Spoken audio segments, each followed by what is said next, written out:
দেশের শাসন ব্যবস্থা তথা সংবিধান, বিচার ব্যবস্থা, নির্বাচন ব্যবস্থা, জনপ্রশাসন, পুলিশি ব্যবস্থা ও দুর্নীতি দমন ব্যবস্থার বিষয়ে যেসব প্রস্তাব সুপারিশ এই সনদে লিপিবদ্ধ রয়েছে সেগুলো বাস্তবায়নের জন্য সংবিধানের প্রয়োজনীয় সংশোধন, পরিমার্জন এবং বিদ্যমান আইনের প্রয়োজনীয় সংশোধন, পরিবর্তন, পরিমার্জন এবং নতুন আইন প্রণয়ন, প্রয়োজনীয় বিধি প্রণয়ন বা বিদ্যমান বিধি ও প্রবিধির পরিবর্তন বা সংশোধনের প্রতিশ্রুতি দিচ্ছি এবং পরবর্তী জাতীয় সংসদ নির্বাচনের মাধ্যমে সরকার গঠনের 2 বছরের মধ্যে সম্পন্ন করতে, বাস্তবায়ন নিশ্চিত করতে এবং এইসব সংস্কার টেকসই করতে অঙ্গীকার জ্ঞাপন করছি। এই প্রস্তাব জাতীয় ঐকমত্য কমিশনের আমরা একমত হয়েছি। জুলাই জাতীয় সনদ 2025 বাস্তবায়নের প্রতিটি ধাপে আইনি ও সাংবিধানিক সুরক্ষার পূর্ণ নিশ্চয়তা বিধানে আমরা দৃঢ় প্রতিজ্ঞ।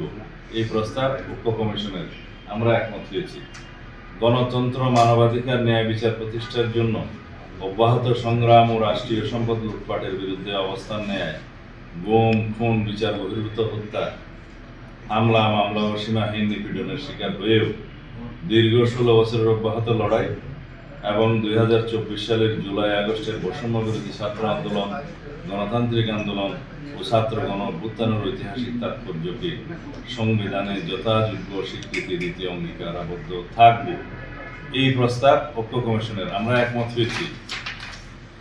এরপরে রাজনৈতিক দলের নেতৃবৃন্দের স্বাক্ষর থাকবে, ঐক্য কমিশনের সদস্যদের স্বাক্ষর থাকবে এবং মাননীয় প্রধান উপদেষ্টা ও ঐক্য কমিশনের সভাপতি ডক্টর মোহাম্মদ ইউনূসের স্বাক্ষর থাকবে। দীর্ঘ আলোচনার পরে আমাদের হিসাব মতে 19টার মধ্যে 7টা মৌলিক সংস্কার বিষয়ে আমরা কিছু কিছু নোট অফ ডিসেন্ট দিয়ে একমত হয়েছি এবং 12টিতে সরাসরি আমরা একমত হয়েছি সংস্কার কমিশনের। এই দাঁড়ালো 19টা। তারপরে পুলিশ কমিশনের বিষয়টা বললাম, সেটা সব 20টা। এখন যে 7টিতে আমরা নোট অফ ডিসেন্ট নিয়েছি সেটা খুবই সামান্য মত পার্থক্য। এখানে বলা হয়েছে যদি আমরা ম্যান্ডেট প্রাপ্ত হই তাহলে আমরা এই নোট অফ ডিসেন্ট অনুসারে আমরা আমাদের সংস্কারগুলো সম্পন্ন করব। সেই হিসাবে সকল বিষয়ে ঐকমত্য হয়েছে বলা যায়। হয়তো আমরা একটি বিষয়ে নোট অফ ডিসেন্ট দিয়েছি, হয়তো অন্য একটা দল অন্য একটা বিষয়ে নোট অফ ডিসেন্ট দিয়েছি, সেরকম প্রভিশনটা রাখা হলো আমাদের আলোচনার ভিত্তিতে।